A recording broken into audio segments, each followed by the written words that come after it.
45-year-old Michael Dunn, you're going to see him in a minute, he's facing a murder charge after he shot into a car full of teenagers. He killed 17-year-old Jordan Davis in the process. The shooting reportedly sparked over a fight about loud music. It's reminding some of the Trayvon Martin case, but Dunn's attorney says that's not so. Kill that mother dead, you dead. And he sees that much of a shotgun coming up over the rim of the SUV, which is up higher than his Jetta. And it's all he sees are heavily tinted front windows that are up and the back windows that are down, and the car has at least 4 black men in it. And he doesn't know how old anybody is, he doesn't know anything, but he knows a shotgun when he sees one. Martin Savage joins me now. So Dunn's attorney says he shot out of self-defense. Tell us more. You know, this is a story that began on Black Friday, 7:40 p.m., not that late at night. 4 black youths are in an SUV and they're listening to music, and it is very loud. They admit that. They're in a gas station in a parking lot, and Michael Dunn, who's white, pulls up next to them and apparently lodges a complaint, says something, and it escalates from there. You heard the attorney claim that these young men answered back with foul language and made threats, and then apparently somebody produces a gun. And so Michael Dunn, who had his own weapon, pulls it out and he fires 8 or 9 times into that vehicle.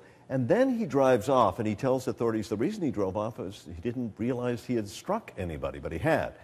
He had struck that 17-year-old youth who died just a few minutes later. So were any guns found in the teenager's car? Police said no, they didn't find any gun inside of the teen's vehicle. Now, the attorney makes the claim that, well, it's quite possible they could have tossed that gun before police arrived on the scene, but the youths maintain, those that survived, that they didn't have a gun at all. Did Dunn call the police, or? He didn't. And that is what has struck many people, because they thought, okay, you leave the scene. His attorney says he left the scene because he was afraid, he didn't know after firing into the vehicle how the young men might react. They might come out shooting. If they were gang members, there might have been other gang members nearby that would retaliate, so he leaves.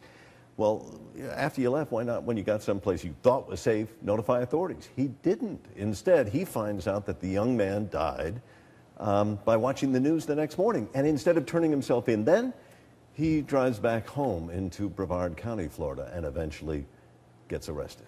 And is he what's he charged with? He's charged with murder, and he's also charged with attempted murder. He's already had his first appearance, and he has pled not guilty to that. He's currently being held without bond. So, you know, when people start talking about the Trayvon Martin case, it's possible stand your ground could be used. We'll have to see. The attorney says they haven't made up their mind on that matter.